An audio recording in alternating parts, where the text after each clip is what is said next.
Peace and love. I hope everybody is having a marvelous day. You're taking care of yourselves mentally, emotionally, spiritually, um, all that good jazz.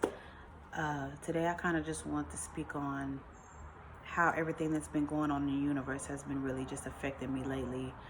Outside of me dealing with my own depression and dealing with a lot of eternal traumatic experience of my own and working through trying to heal through that, you know, on top of this global pandemic and on top of dealing with constant racial injustice in America and police brutality and having to constantly see it in social media and constantly seeing our brothers and our sisters die by the hands of police officers, ones that are supposed to be here to protect us.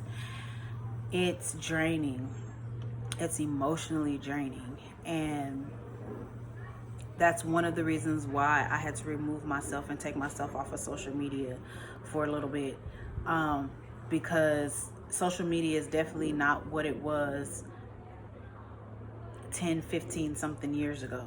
You know what I'm saying? It's constant negativity going on on social media, whether you're on Snapchat, whether you're on Instagram, whether you're on Facebook. You get to a point where you get tired of constantly seeing that back to back to back, and it takes a toll on you.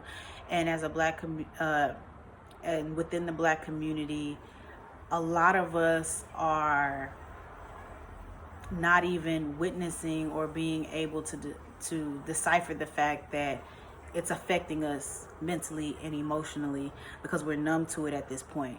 We're used to seeing it, and even though we say we're tired, but we can't feel that we're tired because we're so numb. So I always think that it's necessary to take a break from social media. Remove yourself from social media and cleanse yourself from social media for a little bit. It's me personally. Since I've taken a break off of social media, I have gotten to a point where I'm dedicating my time into other things that are more important outside of scrolling through my news feed. So I'm actually taking the time out to. I've been looking up new recipes to cook because I got tired of cooking the same shit every week. So I've been looking up new recipes and stuff to cook for me and my kids. I made a really dope ass Dorito casserole last week. I did a really dope patty melt for my dad like a couple days ago. So I've definitely been focusing my attention on other things outside of social media. My mind has been a lot clearer. It has been giving me more time to focus on me and focus on my children. And I love the fact that I am able to remove myself from worldly things for a little bit and breathe. And I think that's what's most important when it comes to meditation, is remembering to breathe. I know me, I'm all that said. I'm always on edge and I'm always tense.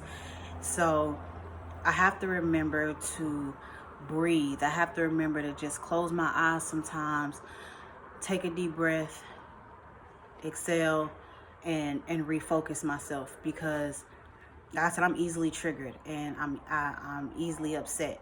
So it's very important to me, especially with me working from home. As you can see, I'm outside of my garage right now trying to get some fresh air and some sun, rather than sitting inside the house. But I think it's important to remove yourselves from situations where you know that you're going to be triggered, or put yourself in a situation if you know that you're going to be triggered in any type of way. Remove yourself from that situation. Some people, they can be on social media and they can view that content all day and it doesn't affect them at all. But don't put yourself through that. I know how addicting social media can be.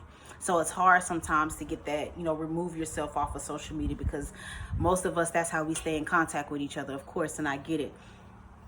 But when it comes to taking care of you, do what you have to do to take care of you.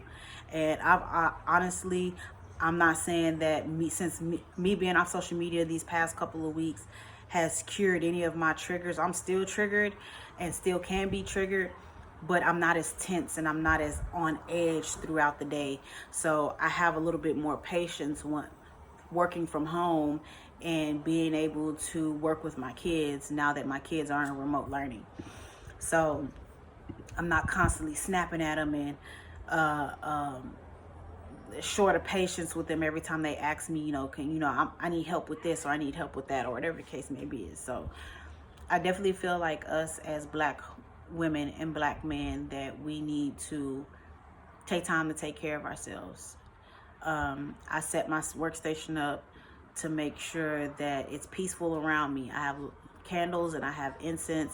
I have my tea tree oil. I have my eucalyptus oil. I have all of that around right by my desk. So when I start feeling frustrated or I start feeling triggered in any type of way, I stop. I breathe in my oil. I count to 10 and I calm my nerves. So because I know it don't take much for me to tense up, and then I have a really, really bad pinched nerve right here. And it'll get so bad to the point my whole arm will go completely numb. So I've been doing really good. But when I start feeling like I'm getting to this point where I'm gonna shut down emotionally, I'll get my tears out and I'll cry. For example, last night about 11, something I couldn't sleep. I was tossing and turning. I was up paying tribute to Chadwick Boseman, up watching every movie that he was featured in, and I just kind of got in my feelings, and it made me realize like we're hurting as a community. And I just started crying and my chest started hurting, and I was just like, you know what, I'm not gonna do this. So I got up. It was about 11:30, 11:45. I got up, I washed my face, and I started doing sit-ups and crunches and reverse crunches at 11:45 at night. And that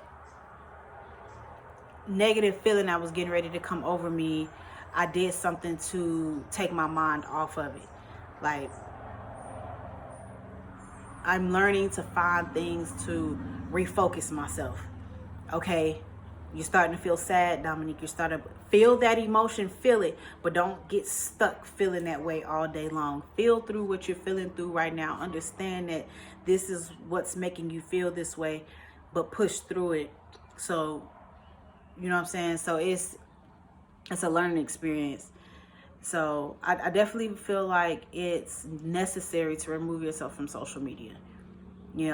Social media is very addicting to me because I'm insecure within myself. So I feel like me posting on social media is validation for me, and I'm trying to grow out of that. And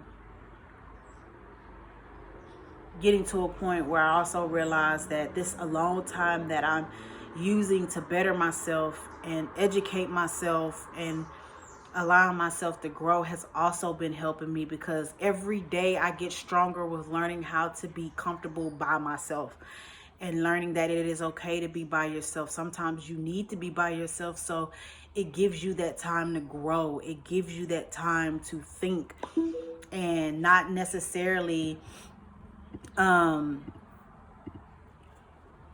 not saying that you have to stay alone for the rest of your life. Everybody wants someone, but you have to learn to love to be by yourself and love yourself before you can do that. So all I say is, Black people, we are living in different times, and all I say is take care of yourself.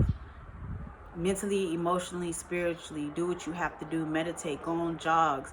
Me personally, I wish I could get me a bike so I can go riding on a bike with my kids around this neighborhood and get some fresh air. And I'm working towards getting me one.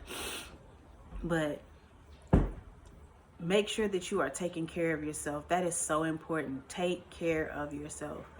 Love yourself enough to take care of yourself, and make sure that you are mentally in a position where you can function not only for yourself, but if you have children, for them as well, and your friends and your family. So peace and love. I hope everybody's having a good day, and be great.